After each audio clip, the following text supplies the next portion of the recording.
Tuhan Yesus, dengan apa ku balas kebaikan-Mu selain memuji menyembah? Terimalah penyembahan saat teduh bersama. Setiap pujian yang keluar dari hati jemaat saat teduh ini. Terima kasih Tuhan Yesus. Ajari kami untuk percaya kepadamu. Ajari kami untuk tidak ragu. Sembunyikan hamba di balik salib-Mu ya Tuhan. Berbicaralah kepada setiap hati. Dalam nama Yesus. Haleluya. Amin. Praise the Lord. Kalau Anda bersama dengan seseorang dalam sebuah ruangan, atau di sebelah Anda, atau di mobil, atau di mana, bisa katakan God bless you enggak? Bilang begitu ya, God bless you, Tuhan berkati. Thank you. Ya, Tuhan mau memberkati kita semua. Karena itu saya berikan judul hari ini, percaya kepada Sang Pemberi Berkat. Bukan percaya kepada berkat. Kepada Sang Pemberi Berkat. Let's trust the blesser. Not just the blessings. Mari kita percaya kepada Tuhan Yesus. Kita baca sama-sama di Kejadian 15 ayat 12. Kejadian 15 ayat 12 sampai 21. Judulnya percaya kepada Sang Pemberi Berkat. Belajar, saya punya goal nanti setelah selesai saat teduh ini, setiap kita bisa berkata begini. Dan setiap kita akan memahami apa arti kalimat ini. Terserah Tuhan saja. Ya, paling enak hidup itu begitu. Terserah Tuhan. Udah Tuhanlah yang tentukan. Tuhan yang tentukan undian sorgawi atas hidupku. Terserah Tuhan saja, sebab Dia yang paling tahu apa yang terbaik untukku. Tuhan itu yang paling mengerti apa yang baik untuk saya. Tuhan yang paling paham apa yang kubutuhkan. Bahkan keinginanku pun tidak tersembunyi dari hadapannya. Terserah Tuhan saja. Udah jangan ngomel melulu. Jangan kita itu pilih-pilih. Problema juga gak bisa milih, berkat juga gak usah pilih. Serahkan ke tangan Tuhan, karena Tuhan yang paling ngerti ari-ari. Bahkan lebih dari ibu atau mama yang melahirkan kita, Tuhan itu lebih paham Anda dan saya. Luar dalam Dia kenal. Nah sekarang kita bicara tentang Abraham, bapak yang diberkati ini. Dan Tuhan bicara sama dia tentang berkatnya, tapi ada satu plot twist di sini. Ada sesuatu yang tidak terduga. Mari kita baca.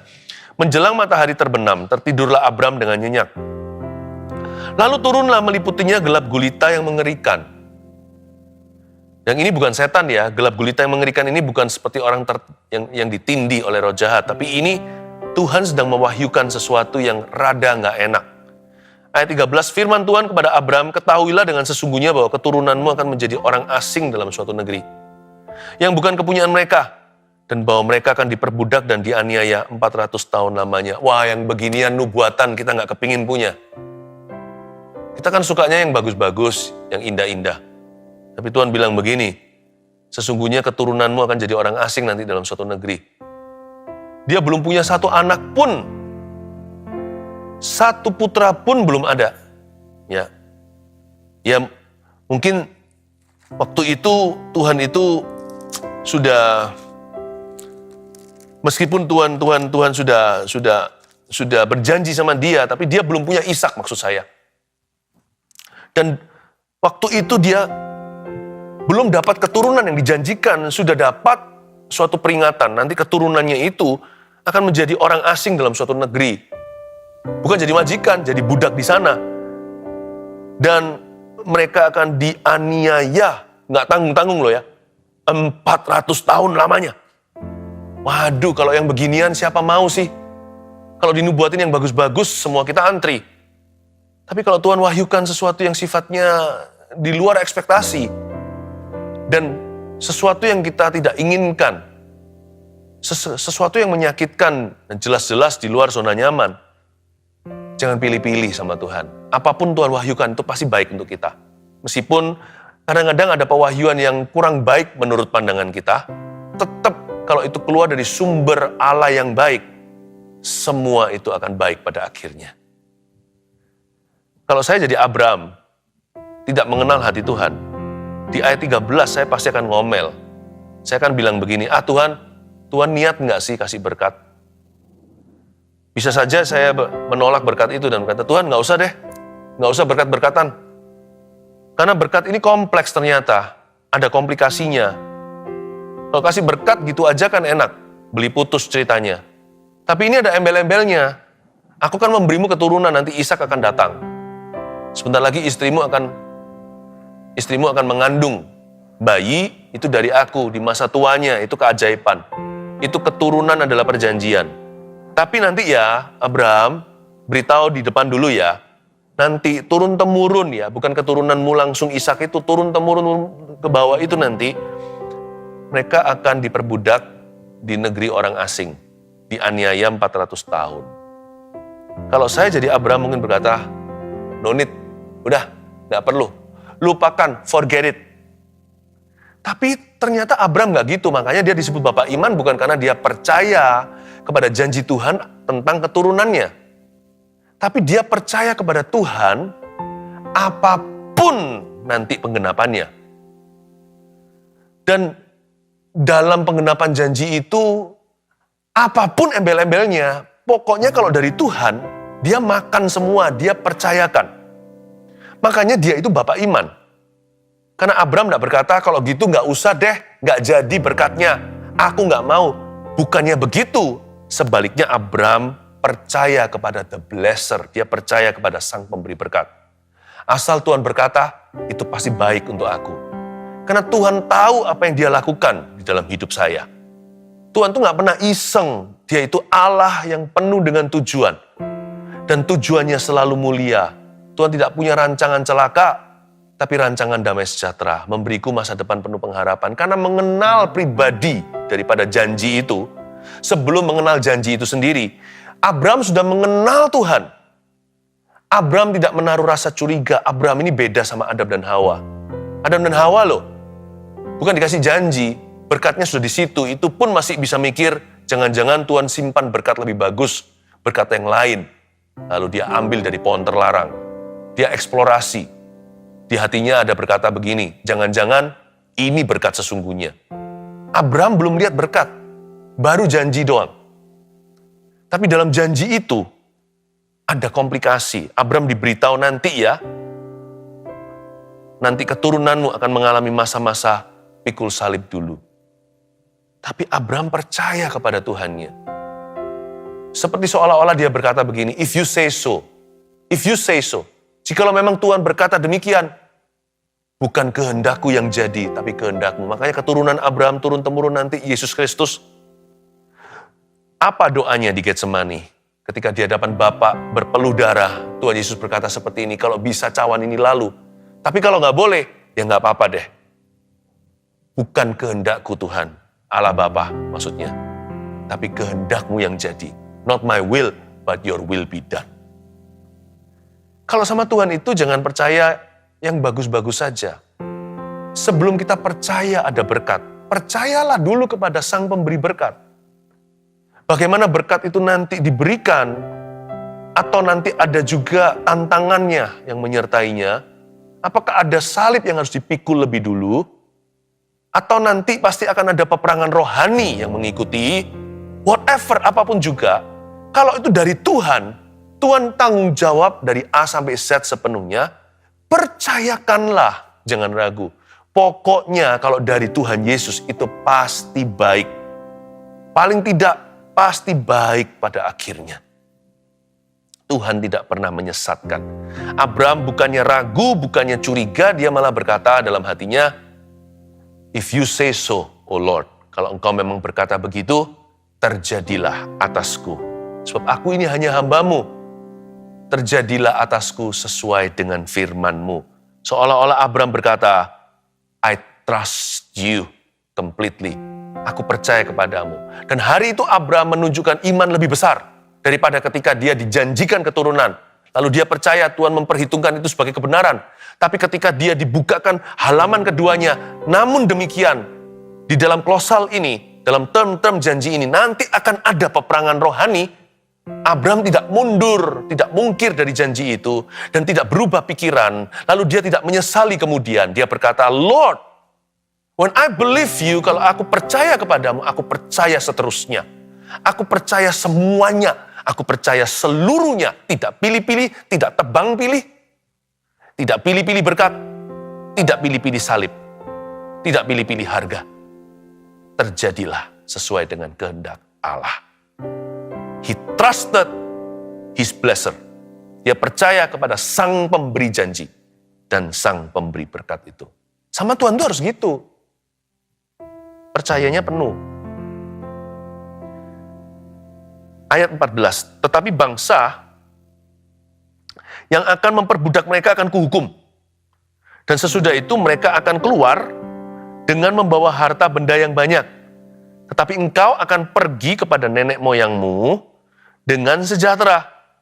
Engkau akan dikuburkan pada waktu telah putih rambutmu. Tetapi keturunan yang keempat akan kembali ke sini. Sebab sebelum itu kedurjanaan orang Amori itu belum genap. Lihat ya, ayat 14 tidak bisa sembunyi lama-lama, kebaikan Tuhan itu pasti muncul. Tapi Tuhan menghibur Abraham. Kalau saya jadi Tuhan, mungkin saya tidak akan beritahu semuanya. Itulah sebabnya kita bukan Tuhan. Tuhan itu terang. Dia tidak ada pertukaran bayangan. Tuhan itu apa adanya. Dan Tuhan itu jujur. Dan Tuhan itu kebenaran. Makanya Tuhan tidak sembunyikan sebagian kebenaran dari temannya, yaitu Abraham. Dia beritahukan, Abraham, kamu akan dapat keturunan. Tapi ini yang terjadi. Nanti begini. Tapi di ayat 14, Tuhan langsung hibur dia kembali. Karena waktu itu kan sampai-sampai dia itu tidurnya dalam gelap gulita. Waktu dia tidur itu, dia merasakan ada sesuatu yang mencekam dalam jiwanya. Sesuatu yang mengerikan. Makanya Tuhan juga hibur. Karena Roh Kudus itu adalah roh yang menghibur kita. Dialah penghibur. Ayat 14, tetapi bangsa yang akan memperbudak mereka akan kuhukum kok. Seolah-olah ditambahkan kata kok di belakangnya. Tapi bangsa yang akan memperbudak keturunanmu nanti itu akan kuhukum kok. Dan sesudah itu mereka akan keluar dengan membawa harta benda yang banyak kok. Coba bayangkan ya kalau tonasinya begitu. Seolah-olah Tuhan beritahu seperti sama Abraham, aku harus memberitahu kamu karena tidak dibenarkan untuk menyembunyikan sebagian kebenaran karena akulah sang kebenaran. Abraham, saya beritahu di depan ya. Nggak seperti pedagang yang tidak takut akan Tuhan. Beritahu muluk-muluk janji, produknya bagus gimana, tapi efek sampingnya disembunyikan. Atau celanya. Kalau Tuhan tuh nggak gitu. Semua Tuhan beritahukan di depan. Dan terus terang terus Tuhan beritahu apa adanya. Tuhan bilang sama Abraham, janji ini mengandung sebuah tantangan. Tapi, lihat ayat 14, tapi bangsa yang akan memperbudak mereka atau menganiaya, akan kuhukum kok. Kamu tenang saja. Dan nanti keturunanmu itu akan kujaga. Selama 400 tahun itu, mereka akan keluar pada akhirnya membawa harta benda yang banyak. So don't worry ya. Coba lihat ya, Tuhan itu baik sekali. Tuhan itu ya. Sang pemberi berkat itu jangan dinilai dari berkatnya dulu. Nilai dari hatinya yang begitu baik. Nilailah Tuhan itu dari kebaikannya. Bukan dari wujud berkatnya. Sebelum dicairkan kita nggak cinta. Tak ada barang, tak ada cinta, tak ada kasih. Tidak ada benda, nggak ada cinta. Jangan gitu sama Tuhan. Kita harus taruh percaya bukan pada berkat. Taruh percaya kepada sang pemberi berkat. Dan sang pemberi berkat is a good God. Ayat 14 itu loh, nggak lama-lama bisa sembunyi. Kebajikan hati Tuhan itu pasti keluar semuanya. Tapi bangsa yang menghukum mereka akan kuhukum kok. Maksudnya bangsa yang memperbudak keturunan Abraham. Dan mereka nanti pada akhirnya everything will be well for them. Semua mereka akan membawa harta benda yang banyak kok. Kamu tenang aja ya. Saya tidak melihat di sini Abraham menyanggah. Abraham mendengar dengan seksama karena Abraham mengenal Allahnya. Siapa bilang Bapak Abraham itu sekedar diberkati? Makanya dia itu jadi berkat. Aku kan menjadikan kamu berkat. Karena orang yang diberkati hanya dia diberkati. Tapi orang yang percaya kepada sang pemberi berkat, orang itu akan menjadi seperti yang dia sembah. Dia akan menjadi berkat bagi orang lain. Tidak satu ayat pun di sini, tak satu kalimat, tidak satu kata atau satu huruf Abraham menyanggahnya dan berkata, Tuhan, kok begitu? Abraham sama sekali tidak mempertanyakan. Abraham juga tidak mencoba untuk mengubah rancangan Allah. Kalau bisa, begini ya, nggak ada. Abraham mendengarkan dengan baik. Lalu ayat 15 Tuhan ngomong lagi begini tentang Abraham. Tetapi, ada 2 kali tetapi ayat 14 sekarang tetapi ayat 15. Tetapi engkau akan pergi kepada nenek moyangmu dengan sejahtera. Kamu akan mati tua dan mati damai. Dan kau akan dikuburkan pada waktu telah putih rambutmu. Lalu ada tetapi lagi ayat 16, gak berhenti di situ. Tetapi, keturunan yang keempat akan kembali ke sini. Bayangin ya, Tuhan beritahu satu wahyu yang kurang enak. Untuk satu pesan yang menyakitkan, Tuhan kasih 3 pesan berikutnya yang menghiburkan. Ayat 14, 15, 16 masing-masing ada tetapi di depan. Tetapi gini kok, tetapi kamu akan mati damai kok. Tetapi keturunan yang keempat akan kembali ke sini kok. Sebab sebelum itu kedurjanaan orang Amori itu belum genap. Waktu kita baca ayat 16, Tuhan itu misterius dalam arti kita tidak bisa menyelami hikmat-hikmatnya. Mungkin Tuhan sedang pakai bangsa Israel keturunan Abraham nanti untuk menghukum orang-orang Mesir dan penyembahan berhalanya. Kalau nggak gitu kan, nggak ada Musa yang membebaskan mereka dan 10 tulah. Kenapa kadang-kadang Tuhan izinkan orang Israel berada dalam masalah? Kita nggak ngerti, karena kita ini semua hanyalah alat Tuhan. Jangan pernah sang sapu berkata kepada tuan atau majikannya yang memakainya, kenapa engkau pakai aku untuk membersihkan kotoran, atau pel-pelan, atau lap-lapan? Ya, lalu kenapa kita pakai untuk makanan yang tumpah, atau bahkan muntah? Kenapa kita, kalau saya jadi pel, kain pel, maka mungkin saya akan protes dan berkata, kenapa aku kau pakai untuk menjamah muntah? Kenapa badanku penuh dengan muntahan? Ya karena Anda pel-pelan. Tuhan itu kan Tuhan. Kita ini kan hamba, Dia majikan. Tuhan mau pakai kita untuk bersih-bersih sesuatu yang bersih atau bersih-bersih sesuatu yang kotor, itu urusan Tuhan. Dan selama 400 tahun, Tuhan pakai bangsa Israel. Keberadaan mereka adalah hukuman terhadap orang Amori yang kedurjanaannya belum genap. Bicara tentang Firaun dan kekerasan hatinya. Kenapa Tuhan pakai bangsa Israel? I don't know. Karena Tuhan itu daulat. Pelajari satu hal dulu. Kedaulatan Allah tidak bisa diselami manusia. Namun demikian, meskipun kita tidak bisa selami kedaulatan, kebaikan bisa diselami. Lihat lagi ayat 16. Tetapi keturunan yang keempat akan kembali ke sini. Kok? Saya tambahin gitu untuk membuat kita lebih mengerti. Akan kembali kok. Tetapi keturunan yang keempat akan pulang lagi. Sebab sebelum itu kedurjanaan orang Amor itu belum genap. Keturunan yang keempat. Tuhan itu beritahu, everything will be beautiful in my time. Semua akan indah pada waktuku. Kita punya Allah yang baik. Jemaat saat teduh. Dia memang daulat. Tapi Tuhan itu baik dalam kedaulatannya. Sebelum kedaulatannya Tuhan baik dulu. Dan sesudah kedaulatannya Tuhan tetap baik. Sebelum dan sesudah Allah kita baik. Makanya itu di ayat 16. Bukan hanya kedaulatan sebab Tuhan mau hukum kedurjanaan orang Amori. Tapi Tuhan juga bicara gini pada bangsa Israel yang jadi alatnya. Pel-pelan basah untuk lap muntah. Di ayat 16, tetapi keturunan yang keempat. Aku akan bawa mereka kembali ke tanah Kanaan. Ya, nggak bisa lepas kedaulatan Tuhan, jangan diprotes keras. Dipertanyakan pun percuma ketika Anda tanya, ketika Anda lontarkan ke sorga, why, atau pertanyaan mengapa, atau kenapa, itu nggak ada jawabannya. Kalau Allah daulat, Tuhan memberi, Tuhan mengambil, terpujilah nama Tuhan. Kita punya tugas hanya memuji Tuhan, tidak bisa melawan. Siapa kita orang berdosa? Boleh protes sama sorga. Nggak masuk neraka aja kita harus sudah bersyukur selamanya. Apakah kita hanya mau menerima apa yang baik dari Allah, sumber berkat kita? Apakah sesuatu yang sifatnya kurang nyaman lalu membuat kita ngomel sama Tuhan? Siapakah kita? Siapakah aku ini Tuhan?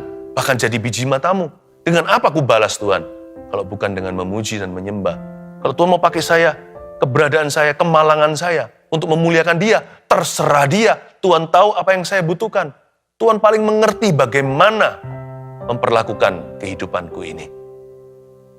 Tapi yang pasti saya tahu, kedaulatannya saya tidak bisa pegang.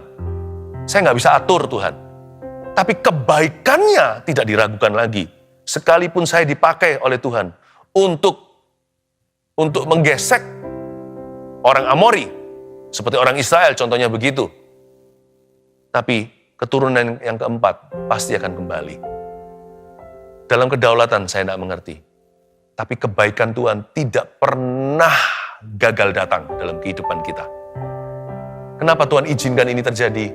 Nggak tahu, saya juga nggak punya jawabannya. Tapi kebaikan Tuhan pasti akan datang dalam kehidupan kita. Kenapa Tuhan Yesus hal seperti ini menimpa aku? Aku nggak tahu. Kalau Anda tanya sama saya tidak akan sok pintar dan berkata, begini begitu, saya kasih Anda teori 1001. Saya kadang-kadang menjawab orang dalam penderitaan mereka. Pastor, kenapa ini terjadi? I don't know. Kadang-kadang saya hanya berkata, I'm sorry, bukan mewakili Tuhan. I'm sorry that you have to go through this. Sorry ya, kamu harus mengalami ini. Padahal bukan salah saya. Tapi saya tidak minta maaf mewakili Tuhan, sebab Tuhan tidak minta maaf sama siapa-siapa. Tuhan nggak utang sama siapa-siapa. Harusnya kita semua itu dapat neraka. Harusnya kita itu disiksa selama-lamanya. Itu yang fair untuk kita. Jadi yang terbaik kadang-kadang yang saya bisa lakukan pada orang-orang yang menderita adalah menangis bersama dengan mereka. Seperti Yakobus katakan, menangislah dengan orang yang menangis. Berdoalah dengan orang yang menderita. Saya tidak bisa menghakimi, saya tidak bisa menilai. Saya juga tidak bisa menjelaskan tentang Tuhan pada mereka. Saya hanya bisa menunjukkan empati. Tetapi di sisinya Tuhan, saya menunjukkan iman. Iman yang tidak goyah. Sekalipun pohon arah tidak berbunga, pohon anggur tidak ada buahnya. Bagianku tetap Tuhan Yesus. He's sovereign. Di ayat 16 dengan jelas.